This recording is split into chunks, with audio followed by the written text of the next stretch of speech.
Que a paz, a serenidade e a harmonia estejam conosco. Nós faremos uma breve reflexão sobre um momento histórico ocorrido há 2000 anos, quando logo após o martírio de Jesus, os seus seguidores mais próximos, os discípulos queridos, que a gente considera como o colegiado Galileu, estava apavorado com as perseguições, com o que tinha acontecido. E aí o nosso Emmanuel vai falar dessa dispersão das pessoas fugindo, se escondendo, com medo. E dois desses discípulos, em particular, eles vão fugir para Emaús. E esse é o tema do estudo da noite. Mas essa época aí é uma época complicada, porque 3 anos convivendo com Jesus, que foi amor, fraternidade, e depois tem aquele final triste, realmente era para estressar os discípulos. Mas como ele havia prometido, no 3º dia ele iria ressuscitar, isso de fato aconteceu, e apareceu várias vezes. Mas essa aparição em particular, ela foi muito interessante, porque tem um significado simbólico. Mas antes de abordar o tema, só queria apresentar aqueles que não conhecem ainda o nosso 2º livro, Entendendo a Justiça Divina. São 57 capítulos, estilo perguntas e respostas. Eu peguei alguns livros aqui na livraria, Allan Kardec, fica ali na cidade, trouxe para cá, custa R$ 35,00, pagamento em Pix ou em espécie para use. Os direitos autorais do livro foram doados para a editora.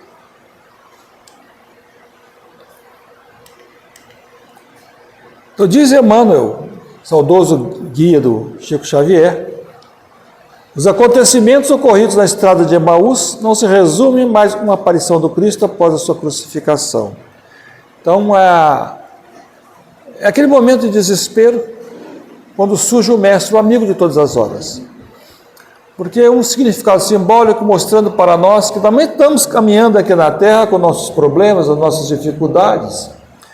Sabendo o momento difícil, o Mestre vai estar ao nosso lado, sempre. Então, Jesus é o governador espiritual da Terra, que nos orienta, esteve pessoalmente conosco, reencarnando igual nós reencarnamos, e ele nos mostra o caminho a ser seguido. O caminho é o caminho do amor, da caridade, da fraternidade. Mas o homem, ao longo dos séculos, tem buscado a violência. A violência é sempre muito grande, as guerras. Mas essa violência ela acontece não só nessas guerras terríveis que assolam o mundo. Muitas vezes acontece no relacionamento com as pessoas, às vezes acontece dentro da família. Então, mais do que nunca, nós temos que lembrar esse caminho apontado por Jesus, porque é o caminho para sermos felizes. Porque tudo que nós fazemos contra o nosso próximo se volta contra nós mesmos. É a lei de Deus, lei de ação e reação. Como consequência, nós, ao longo dos séculos, temos andado em círculo. O homem tem evoluído muito no aspecto intelectual, cada vez mais sábio, com mais conhecimento, mas o coração ainda é muito entorpecido, muito frio. E aí, muitas vezes, o caminho que a gente escolhe não é o melhor caminho. Desde a hora que a gente levanta, nós podemos tomar uma decisão que seja a melhor para nós no aspecto espiritual. Mas temos procurado muitas vezes, talvez pelo estresse do dia a dia, do momento, pela invigilância, o caminho equivocado. Então, grande parte da humanidade está como presa num labirinto, perdida, sem objetivo, sem um ideal superior. E quando acontecem os problemas que surgem, todos nós temos problemas, a pessoa desaba. Então, o objetivo do Centro Espírita é nos fortalecer nossa fé em Deus, esclarecer as informações necessárias para nós analisarmos os caminhos que nos são oferecidos, as opções que aparecem para nós, mas decidir melhor, errar menos. Esse é o objetivo. Então vamos recordar os eventos. Em abril do ano 33, então, Era uma sexta-feira. Jesus foi condenado por Pôncio Pilatos pela manhã e já pouco depois do meio-dia já estava sendo caminhado para o Calvário, onde ele foi martirizado. Após a sua morte, naquela tarde, ele é levado para o sepulcro de José de Arimateia, auxiliado por Nicodemos, 2 doutores da lei. No sepulcro era uma gruta, era uma gruta que foi aberta na rocha e depois se fechava com outra rocha. Era uma gruta que não tinha sido usada ainda, uma sepultura, e ele, por amor a Jesus, cedeu aquela sepultura para Jesus. E tudo correu dentro de uma cilada armada pelos rabinos do templo, que tinham inveja de Jesus, tinham despeito. Jesus apresentava um Deus de amor, de paz e fraternidade, e eles queriam manter o poder, junto com os romanos, explorando o povo. Então Jesus representava um perigo para eles, que exploravam o povo. Então tudo fizeram o que conseguiram, armar uma cilada para prender Jesus, mas Jesus já tinha cumprido sua missão. Ele veio mostrar aos homens a humildade, a paciência, a tolerância, e seguir um caminho difícil de sofrimento e humilhações, justamente para mostrar para nós que, independentemente das situações, nós sempre podemos ter fé em Deus e ter absoluta certeza da vida após a vida, como Ele mostrou quando Ele ressuscitou, que a vida continua. Mas qual foi a atitude dos rabinos após o martírio de Jesus? Os rabinos não ainda satisfeitos em ter crucificado Jesus, eles queriam ultrajar Jesus, dizer que Jesus era um farsante. Então, no sábado, no outro dia depois da crucificação, um grupo de sacerdotes fariseus procuraram Pôncio Pilatos e pediram para vigiar o sepulcro. E eles falam o seguinte: lembremos-nos, se referindo a Jesus, lembremos-nos de que aquele enganador, vivendo ainda, disse: depois de 3 dias ressuscitarei. Manda, pois, que o sepulcro seja guardado com segurança até o 3º dia. Não se dê o caso que os seus discípulos vão de noite e o furtem, e digam ao povo: ressuscitou dentre os mortos. A pessoa, quando é mesquinha, ela é rasteira, ela acha que todo mundo também é. Então, eram pessoas falsas, perversas, e queriam se nivelar com Jesus, um espírito puro. Achavam que Jesus iria fazer alguma coisa errada e os discípulos também. Então Pilatos, atendendo aos rabinos, ordenou que a pedra do sepulcro fosse selada e que uma guarda ali permanecesse. Então colocaram a pedra, selaram e ficaram guardas vigiando, para que na cabeça dos fariseus o corpo de Jesus não fosse roubado. Mas acontece que no 3º dia, no domingo, aquelas mulheres que acompanhavam Jesus de perto, João Marcos, Joana de Cusa e muitas outras, Maria de Magdala, elas foram até o sepulcro que estava aberto e o corpo de Jesus tinha sumido. Mistério. Aí os rabinos ficaram loucos. Nesse meio tempo, então, Maria de Magdala fala para as outras 2 mulheres para avisar os apóstolos, os discípulos, que eles foram até lá avisar, e ela fica orando lá no cemitério. Quando de repente ela percebe que tem alguém por perto dela, e ela se volta e reconhece. No livro, ela está no Evangelho de João, Jesus fala com Maria, e ela voltando-se disse-lhe: Rabone, quer dizer mestre. Disse Jesus: não me detenhas, porque ainda não subi para o meu Pai. Aqui é uma cena interessante, que vale a pena refletir, que vamos lembrar que depois de Emaús, Jesus vai aparecer para os discípulos, todos eles, e vai ser permitido ser tocado, mostrar as chagas da mão, mostrar a ferida que estava aqui do lado, perto da barriga dele, que tinha perfurado com uma lança. Então os discípulos tocaram Jesus. Porque na primeira aparição para os discípulos, Tomé não estava presente. Então, quando eles falaram para Tomé, Tomé falou assim: eu não acredito. Morreu, como é que vai aparecer? Só vou acreditar se eu botar o dedo na ferida. Olha a ignorância, não? Aí, quando na segunda aparição, Tomé está lá, Jesus aparece, chama Tomé e manda Tomé tocar nas chagas.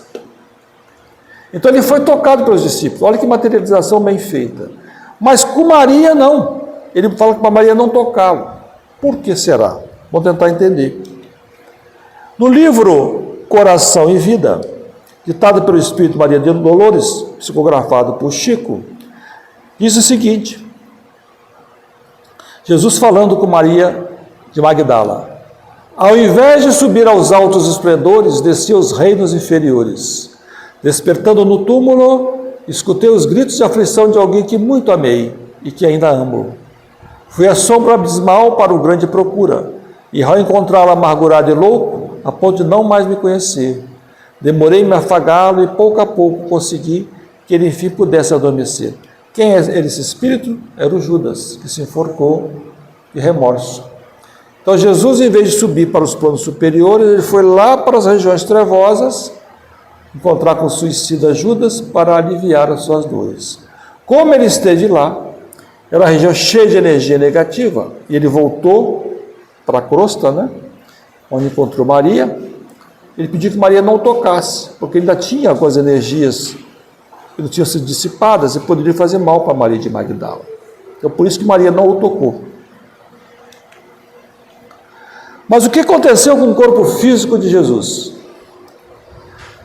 No Evangelho de Lucas diz: encontraram removida a pedra do sepulcro, todavia, quando entraram, não mais acharam o corpo do Senhor Jesus.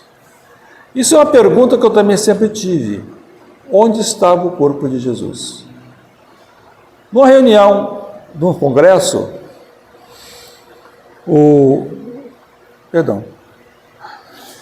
a gripe me rondando ainda. Uma reunião no congresso, na época que Chico ainda estava entre nós, Divaldo Franco conversa com Chico e faz essa pergunta. E Chico fala então que Jesus desintegrou o corpo dele. O Espírito de Jesus de Nazaré, ele desmaterializou seu corpo. Isso tem uma lógica.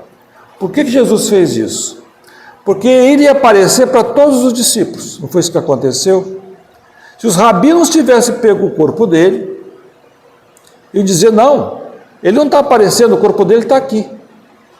Então isso é mais difícil. O cristianismo estava se implementando, estava chegando para ficar como a segunda grande revelação. Não podia dar confusão. A capacidade intelectual da época é diferente de hoje. Pessoas mais simples, não eram tão inteligentes como hoje. A inteligência a gente evolui. Então Jesus desmaterializou. Para algumas pessoas que possam parecer estranho, nós vamos lembrar que nos centros espíritas, tem centro espírita que trabalha com materialização. Tem casos, inclusive, que desmaterializa uma flor e depois faz ela aparecer materializada no centro espírita. Então, o médium do ectoplasma e vai formar, então, a materialização dos espíritos. Então, essa questão de materialização e desmaterialização não é novidade no espiritismo. Mas Maria de Magdala corre, então, e vai falar com os discípulos. Eu vi Jesus. Só que eles, por questões de antipatia pela vida passada da Maria de Magdala, que ela tinha uma vida diferente, né? uma vida de muita liberdade, que não era comum naquela época, muito preconceituosa, não acreditaram em Maria. Mas quem é você para dizer que viu Jesus? Por que Jesus não apareceu para a mãe dele, Maria de Nazaré? Por que não apareceu para Pedro, que é o mais próximo de Jesus? Porque Jesus, quando ficava lá em Cafarnaum, ele ficava na casa de Pedro. Então, Jesus se hospedava na casa de Pedro. Então tinha muita ligação com Pedro. Por que Jesus vai aparecer para Maria de Magdala? Então eles não acreditaram nela. Nem Pedro acreditou também.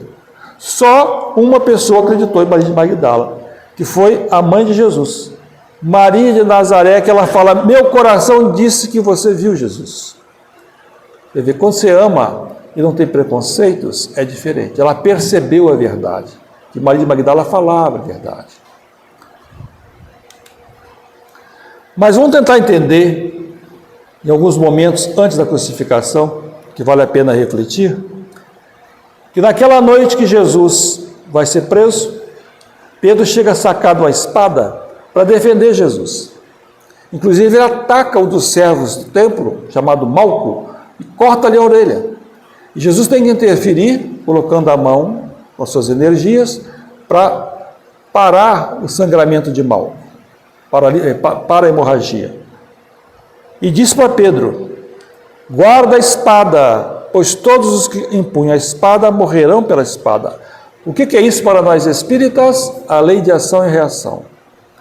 Eu faço, pela ação, eu tenho uma reação contrária. Mostrando para Pedro não ser violento. Mas Pedro defende Jesus. Só que depois que Jesus é preso, e tem todo aquele burburinho, falando mal dos discípulos, de Jesus, ele começa a ficar com medo. E naquela tarde, antes de Jesus ser preso, Jesus avisou Pedro: antes que o galo cante 3 vezes, você vai me negar. Pedro não acreditou. Mas aí de madrugada, Pedro já tinha negado Jesus 3 vezes, e o galo cantou. Pedro fica arrasado. Como ele, que abrigou Jesus por 3 anos em sua casa, o seu mestre querido, como é que ele pôde fazer uma coisa dessa? Então ele se cobrava, ficou muito triste. Mas Jesus, sabendo disso, da cadeia, preso, ele vai em desdobramento, em viagem astral, fora do corpo físico, vai até Pedro, consolar Pedro. E explica para Pedro: Pedro, o homem no mundo é mais fraco do que perverso. Olha que lição, que serve para nós, porque nós às vezes nos consideramos fortaleza moral, às vezes achamos que nós somos verdadeira rocha para enfrentar as dificuldades da vida, pelo conhecimento que temos, somos espíritas. Mas se Pedro, um homem preparado para trazer a revelação divina, essa coluna de sustentação do cristianismo primitivo, que mais tarde em Roma, quando ele vai ser crucificado, ele pede para ser crucificado ponta cabeça, sem nenhum medo, corajoso, mas naquele momento ele fracassou. Mas serve como nós, como lição, para mais do que nunca aprendermos a nos conhecer e saber que temos nossas limitações e necessitamos de orar e vigiar. Por isso, na antiga Grécia, Sócrates já dizia: conhece-te a ti mesmo. Esse é um desafio. Nós achamos que nos conhecemos, mas não nos conhecemos o suficiente. Pedro achava que se conhecia, mas não se conhecia o suficiente. Então, ao espírita que segue a fé raciocinada, compete o estudo, a meditação, a análise, o autoconhecimento e, na sequência, a reforma íntima. Procurar ser uma pessoa melhor todos os dias. Mas Pedro, assim como os demais discípulos, não acreditaram em Maria de Magdala. E muito triste naquele domingo, ele sai de Jerusalém e vai até Betânia. Betânia é uma vilazinha que fica a 6 quilômetros de Jerusalém. Por que Betânia era importante? Quem morava ali em Betânia? Lázaro, Marta e Maria. Os 3 irmãos. Lázaro, vocês lembram que ele teve aquela parada, quase morte, catalepsia, e tem nos evangelhos que Jesus ressuscitou Lázaro. Na verdade, Lázaro não tinha morrido, ele estava só paralisado. Mas então, Lázaro, Marta e Maria eram muito amigos de Jesus. Quando Jesus ia em Jerusalém, geralmente ele ia dormir lá na casa de Lázaro, em Betânia. Ele passava o dia em Jerusalém e à noite ia lá para a casa de Lázaro. Então Pedro vai para lá. E chega, abraça os irmãos, chora, se lamentam, e aí decidem fazer uma oração. E de joelhos na sala orando, de repente surge Jesus. Diz então Jesus: por que foi Maria de Magdala que levou a notícia? Maria de Magdala teve a prioridade de minha presença, depois do Calvário, porque ela escolheu a melhor parte do reino, a de abrir o seu coração sensível ao amor, aquele amor que eu vos ensinei a todos. Ela sentiu a fé que eu irradiava e passou a viver essa fé. Ela confiou nas minhas palavras, entregou todo o seu ser ao exercício da caridade, sem reclamar, sem exigir, desconhecendo blasfêmias. Se tu, Pedro, pretendes ver em Maria somente o passado, nele ficará preso. Nós espíritas podemos compreender isso com maior profundidade. Por quê? Quando tem uma pessoa que fez alguma coisa errada, um crime, um assassinato, algo muito errado dessa encarnação, mas e nós nas encarnações passadas? O que foi que nós fizemos há 1000 anos atrás, há 500 anos atrás, há 100 anos atrás? Então todos nós temos muitas iniquidades, muitas culpas no passado. Jesus está querendo de nós é o momento atual. O que nós fizemos é um problema nosso a ser resolvido nas próximas encarnações. Mas e hoje? Qual o meu compromisso com Jesus hoje? Não importa o meu passado. Então, Jesus fala para Pedro, esquece o passado da Maria. Não importa o que ela já fez. Hoje em diante, ela entregou o seu coração a mim, a boa nova, aos meus ensinamentos. Ela aprendeu a amar com muita intensidade. Inclusive, Maria de Magdala é o maior exemplo de transformação moral. Quer dizer, o passado não interessa. Então, os discípulos preconceituosos viam em Maria o passado dela, mas eles também tinham um passado ruim, não naquela encarnação, mas em encarnações anteriores.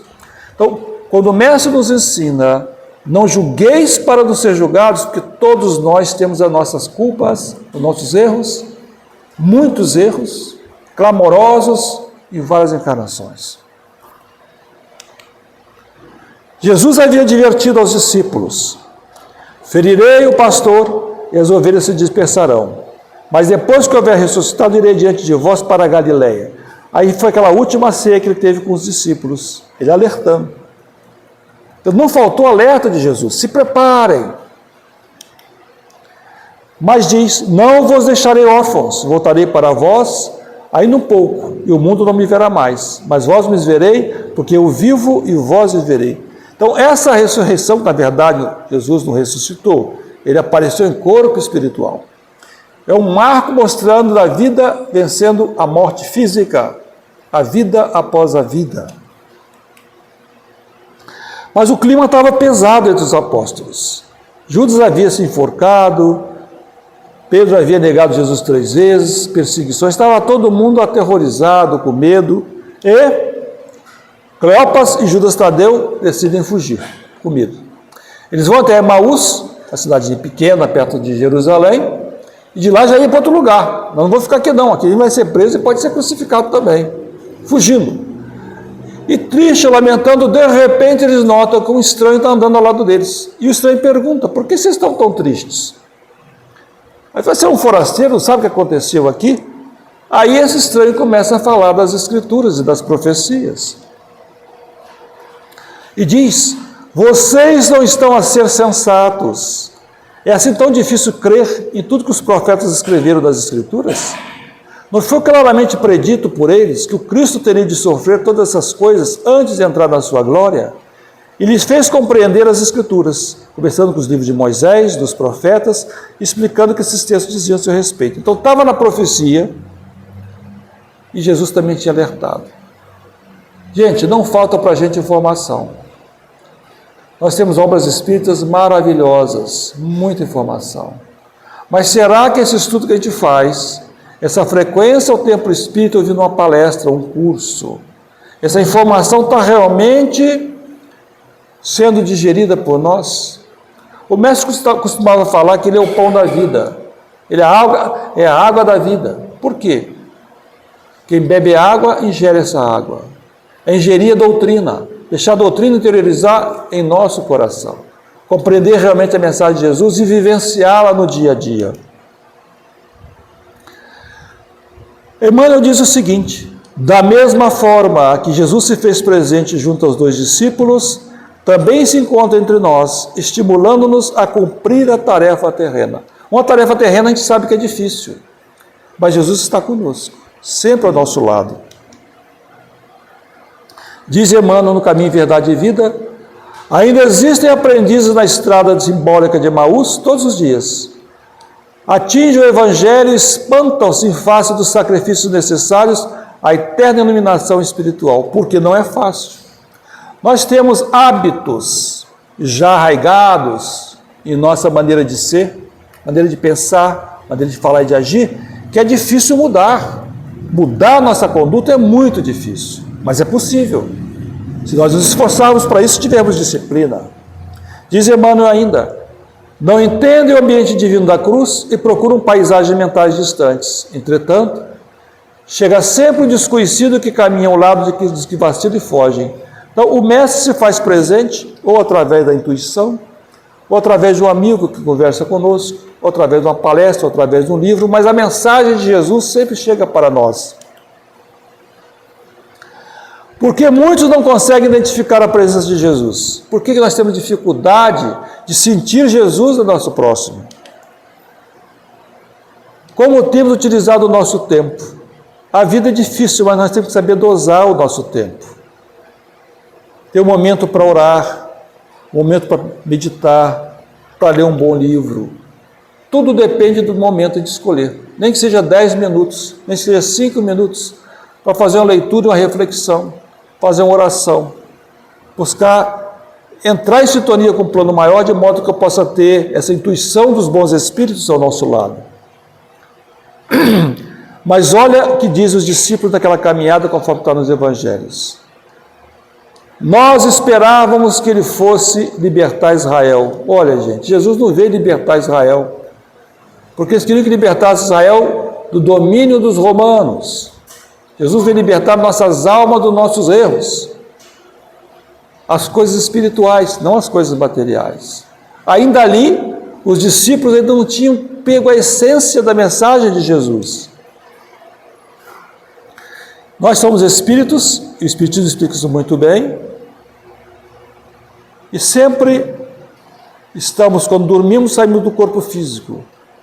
O nosso regresso ao mundo espiritual será simplesmente o rompimento desses laços. Perdão.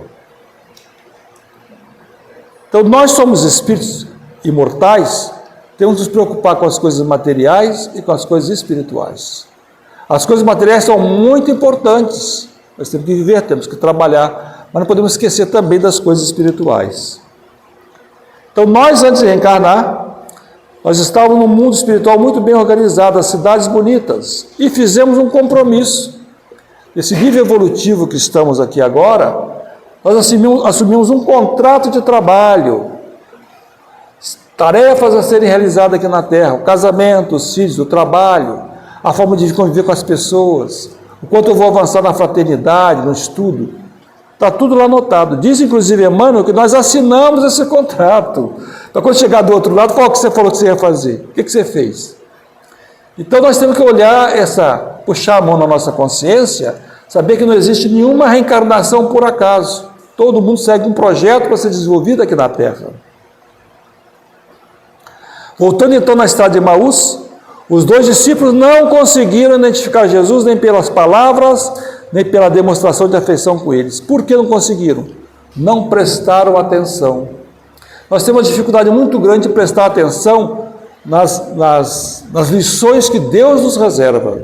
Todos os dias tem boas lições para nós meditarmos, analisarmos, em contato com as pessoas, da convivência diária. Entretanto, quando chega em Emaús, e os dois chamam Jesus para ficar com eles na estalagem, Jesus corta o pão, e quando corta o pão, eles reconheceram, porque ele abençoou o pão. Diz Emmanuel: compactas multidões de candidatos à fé se afastam do serviço divino, por não atingir depois de certa expectação as vantagens que guardavam no imediatismo da luta humana. Às vezes a pessoa vai no centro espírita para resolver um problema. Não, eu vim resolver o meu problema. Eu não venho querer aprender alguma coisa nova, quer resolver um problema. Não, os problemas podem ser resolvidos. Mas o principal problema a ser resolvido é nós nos conscientizarmos do Evangelho de Jesus, o verdadeiro Evangelho, que é o Espiritismo. Sem garantia financeira, sem caprichos satisfeitos, não compungam na crença renovadora, respeitável e fiel. É necessário combater semelhante miopia. A gente aprender que essas informações são importantes. O Espiritismo é muito prático. Cada vez que a gente vai numa casa espírita, ouve uma palestra, ou lê um livro, faz um curso, tem alguma coisa interessante para usar no dia a dia. E essa caminhada nossa, a gente sabe que não é um caminho de flores. Todos nós temos problemas, todos nós temos dificuldades, e elas são necessárias para cortar, nos despertar para a verdadeira vida espiritual. Então as pedras do caminho são necessárias para que nós possamos ficar atentos às verdades espirituais. E nessa caminhada, vamos lembrar que Jesus fala da porta estreita. Largue o caminho dos vícios e da perdição, estreita é a porta da virtude. Aquele que preservar será salvo. Então vamos tentar manter os nossos valores éticos, morais, honestos. Por que os dois discípulos então de Jesus não conseguiram reconhecer? Vamos tentar analisar. Estavam caminhando e saíram de Jerusalém no meio-dia. Iam chegar no final da tarde, andando devagarzinho, porque não era um caminho muito fácil, é trilha, é de pedra, de obstáculo, tem que ir devagarzinho, já no entardecer. Jesus tinha o rosto parcialmente coberto. Aqui, Jesus aparece com a cabeça destapada, mas o judeu mais ortodoxo, Jesus era um judeu dedicado, ele sempre está com a cabeça coberta. Você vê que hoje os judeus usam o kippá, um bonezinho, que é coisa do judaísmo. Então, entardecer, Jesus com a cabeça tapada, ele não caminhava de frente, estava caminhando ao lado. Então, pouca luminosidade, não reconheceram Jesus e também estavam perturbados. Mas os dois discípulos estavam em estado de perturbação, por preconceito não acreditaram em Maria de Magdala, porque Maria de Magdala tinha avisado que tinha visto Jesus, e não prestaram atenção ao estranho. Quer dizer, poderiam ter identificado Jesus imediatamente. Interessante quando Jesus aparece lá com Tomé, está nos evangelhos, ele vai fazer uma materialização tão perfeita. Está no evangelho, vocês podem resgatar isso aí. Ele mostra a mão e diz: vede as minhas mãos e os meus pés, que sou eu mesmo. Apalpar-me e vede, pois o espírito não tem carne nem ossos, como vês que eu tenho. Jesus não tinha como explicar que ele estava em um corpo espiritual ali, materializado. Eles não iam entender isso. Então ele fala que está ressuscitado. Ele dizia, ele mostrou mãos e os pés. E não crendo eles ainda por causa da alegria, estando maravilhados, disse: tem aqui alguma coisa para comer? Então deram um peixe assado e um favo de mel que ele comeu. Olha a didática de Jesus para provar a vida após a vida, pelo nível de ignorância da época. Mas ele vai lá, essa materialização perfeita, mostrando que eu estou vivo. Hoje, no centro espírita, se materializar o espírito, não precisa disso. A gente já está entendendo que é a materialização. Mas há 2000 anos atrás não tinha isso. O que nos falta para compreender o Evangelho de Jesus? Diz Vinícius, no livro Em Torno do Mestre, é fundamental que possamos sentir o Evangelho, estudar a sua ética mais com o coração do que com o cérebro. Quando nós vamos ler uma obra espírita, vamos tentar sentir essa mensagem que esse espírito traz para a gente. Não é só o raciocínio, é também os sentimentos. Tem um diálogo muito bonito de Nicodemos com Jesus, quando Jesus vai a Jerusalém, e está bem descrito lá no livro Boa Nova. Quando Nicodemos reconhece Jesus como um profeta e diz que quer entender essa mensagem de Jesus sobre a reencarnação. E ele é um doutor da lei, que ele estudava muito, queria entender isso. E Jesus chama a atenção dele. Olha o que diz Jesus para Nicodemos: primeiro de tudo, Nicodemos, não basta que tenhas vivido a interpretar a lei. Antes de raciocinar sobre as suas disposições, deveria ter sentido os textos. Desde aquela época, Jesus insistindo em nós desenvolvermos a nossa inteligência, mas também os nossos sentimentos. Então, a estrada de Emaús, então, ela representa para todos nós, caminheiros aqui na Terra, essa jornada evolutiva, as dificuldades do caminho. Nem sempre nós vamos estar equilibrados, porque conforme for os problemas que nos assolam, que acontecem com a gente, o ente querido, uma doença, um problema financeiro, um drama moral, podemos ficar desestruturados. Mas independente da situação que possamos encontrar, assim como Jesus foi em busca dos dois caminheiros na estrada de Emaús, ele está também ao nosso lado. Diz Emmanuel então: louvado seja o Senhor por todas as lições e testemunhos que nos confere, mas continuaremos muito longe da verdade se procurarmos apenas nas coisas materiais. Ou seja, nós temos que todos os dias buscar também as coisas espirituais. Muito obrigado. Passo a palavra agora para a dirigente da noite.